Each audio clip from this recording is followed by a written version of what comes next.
My name is Sam. Thanks for checking out this video if you get to the end and liked it. Oh my god, dying. And subscribe, bell notification, and thumbs up. Oh my god. So in yet another week where I continue to work from home, I read a buttload. Sometimes I listen to audiobooks while I'm working and I don't have to worry about... We have people where I work with that are very sensitive to noise volumes to a real serious degree. I don't have to worry about that when I'm at home. I can just play things off my computer. So that's what I do. And then I've just gotten a lot done. So I read a buttload this week. It was a week of rereads, a lot of rereads, but I read some new stuff too. And let's talk about them. And I really want to put you down, please. Why do you do this every time? So starting off, I read The Magnolia Sword, The Ballad of Mulan by Sherry Thomas. I was curious about this because I've read a book by the author before, the first book in her Sherlock Holmes series, and I didn't love it, but it was Mulan. And like there's all this thing around, like I really don't like how it was originally pitched everywhere. It's like, oh, they're remaking Mulan into like live adaptation, and then they took it and were like, no, it's not actually, like we're getting rid of all the parts that you liked about the animated film. Like, okay, so it's not a Mulan remake, you're just taking the historical fiction inside of the story of Mulan that Disney did not create and just doing stuff with it. Okay. Yeah, no, I'm not super interested in that. Like, as a person, it just seems weird to cut out the peak point of, like, why the movie has, like, been around meme culture so long as Mushu. Like, that just...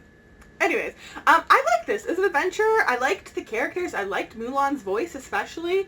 I liked the setting. I got a little bit better understanding of geography in this time because China is such a large landmass, and at the time period, like the countries around it outside of Asia were not, settled to like the colonial geography borders that we know now, and like there isn't North Korea, and like it's just really interesting. I found that part particularly interesting, and I liked most of it. Like, I think there was parts of it that, like, I want to come back and reread this in a couple years and be like, oh, maybe I would connect more. Yeah, I feel like this is one of those books that's going to sit in the middle of the pack unless the parts of it that you relate to, like, you connect to at a certain point in your life. Not necessarily, like, race. I mean, I'm never going to be Asian.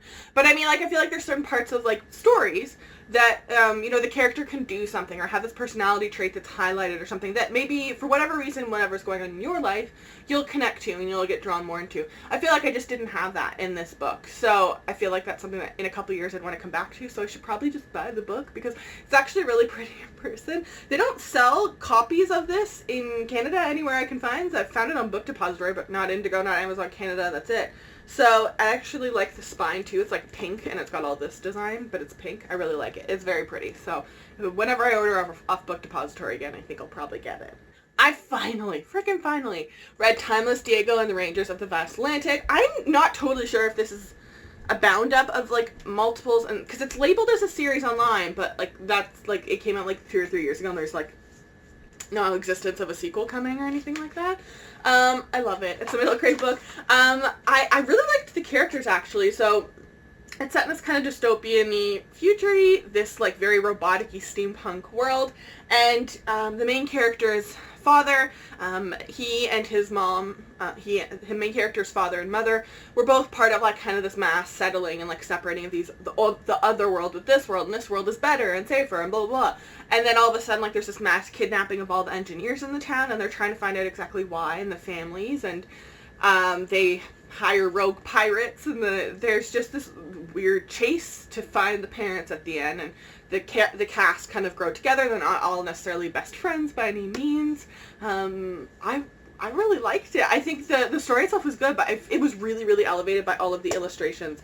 The illustrations were just really, really beautiful, really gorgeous. They were pretty consistent too, so I feel like I feel like there's a lot of books, even in middle grade, that are like, oh my god, like, illustrated, and then there's like 3 illustrations the whole book, and you're like, what was the point of that? No, there's like a lot of like, the illustrations are really consistent. Like, it's pretty throughout the whole thing. It's going to take your hand and let you like build it in your mind. You can see what's happening on the page. I really like that. I liked all the technology that the sun builds, and I love one of the main female characters especially. I was sad with how her thing kind of ended. That was why I was hoping there is going to be a sequel, so we can see that in this story, when she's not under her father's thumb, we can see that she's very strong and has her own thoughts, and then her father is quite sexist and honestly misogynistic.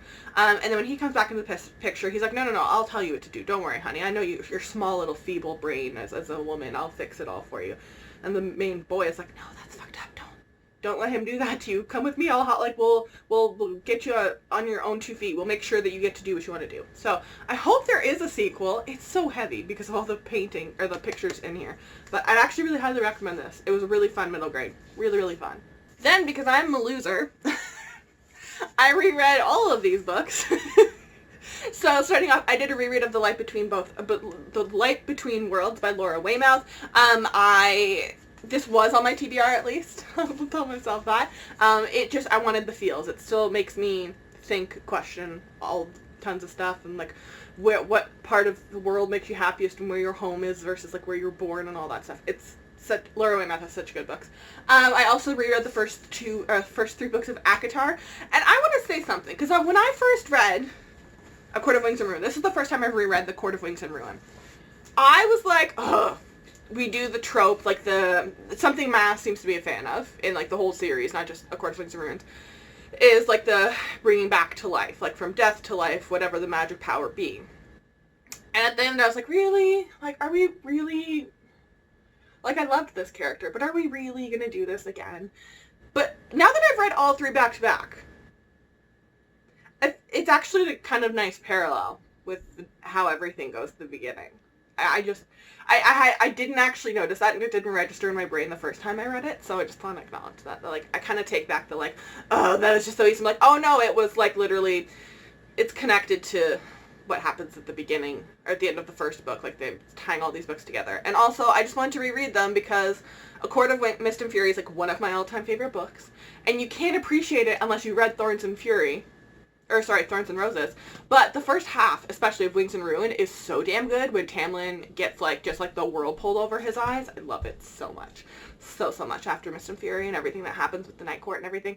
I love it. And I don't know that we're ever actually getting the promised books 4, 5, and 6 in this series, but we got the novella of Faye and Reese, so I'm just gonna kind of leave it alone. I don't think... They also recovered these all of a sudden, so I'm like, if they do, you have to buy new covers. Because it wouldn't be Bloomsbury otherwise. So, yeah. So I'm just assuming that they're not actually continuing with it, and Mass kind of abandoned that, or they'll come back to it in 10 years. I'm like, I'm not about that life. I got shit to do. I also did a reread of Daughter of the Pirate King, just cause I wanted to, and it was available through my library all of a sudden without a hold. And then I did a reread of The Shadows Between Us by Trisha Levenseller as well, just because she is coming to the group. And I just wanted to do a refresh reread, so I was ready for a discussion and to put together a recommendation read, graphics, and all that stuff. Also, it's just, I as I was thinking about it after, I was like, I was Team Murderer. Interesting. And I love her character so much. Levenseller makes such good characters. Morally bankrupt, kind of, in this story, but I still love her so much. I love the characters. And the last book that I read this week was The Blackbird Girls by M. Blankman. I have my copy ordered, but I had it sent to be delivered to the bookstore in town, which has been closed for like a month. And there's no known time when they're going to reopen. And they won't let you transfer where you're shipping it to. They have you cancel the order and then place a new one.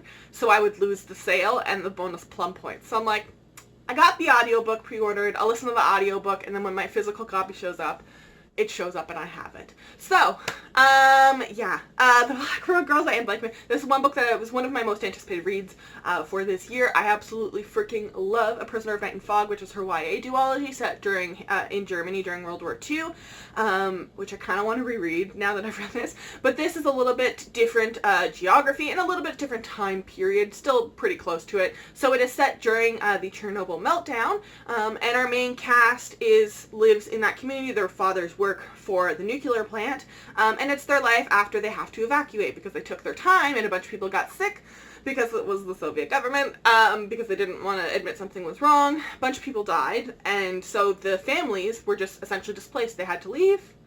They were originally told just take a couple days worth of stuff, thinking that they'll be allowed to come back, and then they were just, those places have been abandoned and you can't really live there anymore.